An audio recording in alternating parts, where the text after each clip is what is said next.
was curious about the connection. The connection, what's it? Well, between Hispanics and blacks. How did you connect them to the Israelis? No, not Israeli. No. Let me explain to you why with words. The reason why I say not Israeli, because Israeli means modern day Jew. We're not modern day Jews. We're Israelites, meaning pertaining to our forefathers Abraham, Isaac, and Jacob. Are you Puerto Rican? Puerto Rican, Salvadorian. Huh? Puerto Rican, Salvadorian. And Honduran? El Salvadorian. Salvadorian? So let me ask you a question. What was your forefather? Because when you read the Bible, there's no such thing as somebody being mixed. It's whoever your father. It's right there you go. Because why?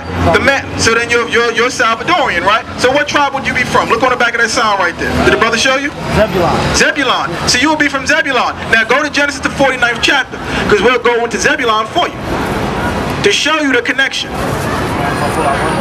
No, you go right ahead. We encourage that. We encourage that. Why not? It's the King James Version? Yes. And there's a reason why I asked that. Because we read the Hebrew. And when you check out all the Bibles that they have out here now, the King James Version is the most compatible to the Hebrew. Alright? Genesis the 49th chapter. You got it for me? Genesis the 49th chapter. And start reading from 13. Genesis chapter 49, verse 13. Hold on 1 minute. You give me Deuteronomy 33rd chapter. Give me that. Again, Genesis 49, verse 13. Zebulon shall dwell at the haven of the sea. So it says, Zebulon shall dwell at the haven of the sea. Oh, let me I want you to get it, because I want you to read it. This code is crazy. All of them are crazy. So it says, well, as soon as you get it, let me know. So now, when you read the Bible, right? The Bible is written in parables. You understand what I'm saying? So now, it's written in parables because Christ didn't want everybody to know everything. You understand? He said, listen, to them is given in parables, but he broke it down. He gave the disciples the understanding. So now, read that again. Zebulon shall dwell at the haven of the sea. Now, the haven of the sea, right? Read on. And shall be for an haven of ship. Read it again. Zebulon shall dwell at the haven of the sea. Zebulon shall dwell at the haven of the sea. That haven of the sea is between South and North America. Read on.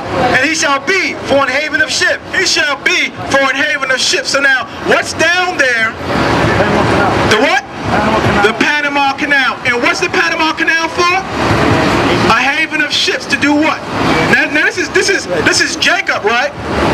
Read Genesis 49 verse 1 so you can understand what our forefather Jacob was doing, whose name was changed to Israel. Read on. Genesis 49 and 1.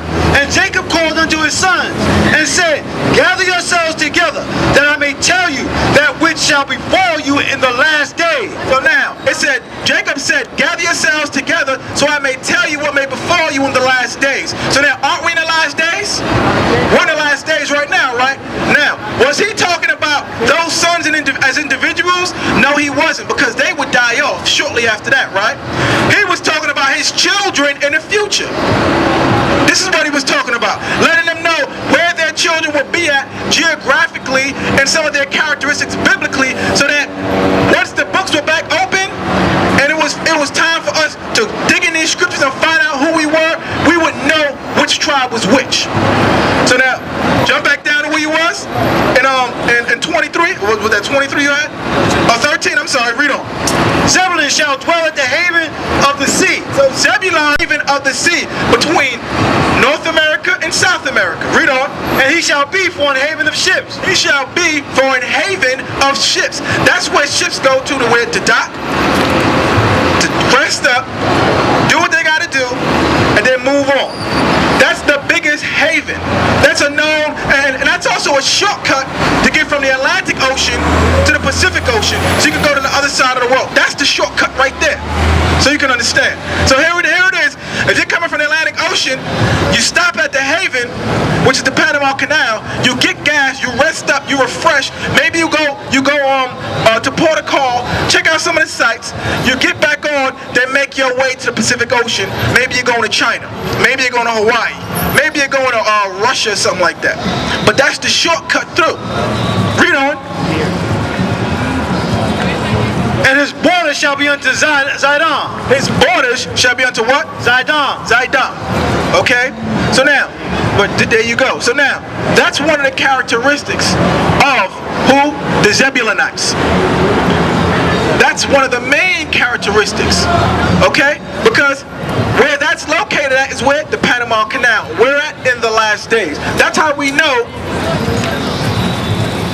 last tribe on the sun. Every last tribe on the sun to show you who's who in the last days according to the Bible. Didn't Paul differentiate though? Differentiate who? Everybody. He told the other followers. He said let the what they call the outsiders, the Gentiles or the Greeks? Gentiles, right? But who are the Gentiles? Let them do their thing. Let them do their thing. They're not Jewish. No, what? No. They're not Hebrew. Right. They won't have uncircumcised. Let them stay uncircumcised. No. Let them do their own thing. Now what you got to understand what he was doing. See, well, a lot of people don't understand what Paul was doing. Those people that he was talking to, they weren't actual other nations. They weren't the actual Greeks.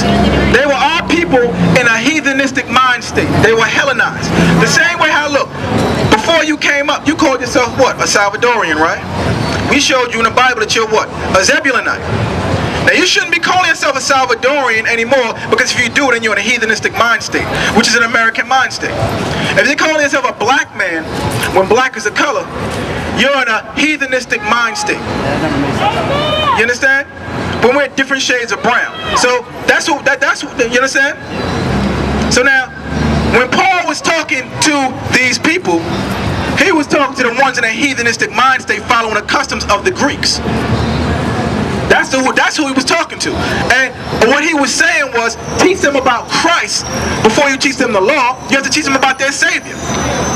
Because Paul taught the law also. Give me Romans 13 verse 8 rather. Because Paul taught them the law, but he was trying to show them, if you teach them Christ first, then guess what they'll do? They'll automatically follow the law. And he summed it up in one word, which he called was love. That's all. That's all that it was. But love just doesn't entail you hugging somebody and that's that. It entails following the ways of Christ, and we're going to prove that. Read on. You give me St. John 14 verse 15 first, just to show you what Paul was doing. And this is out of Christ's own mouth. Okay? St. John 14 verse 15.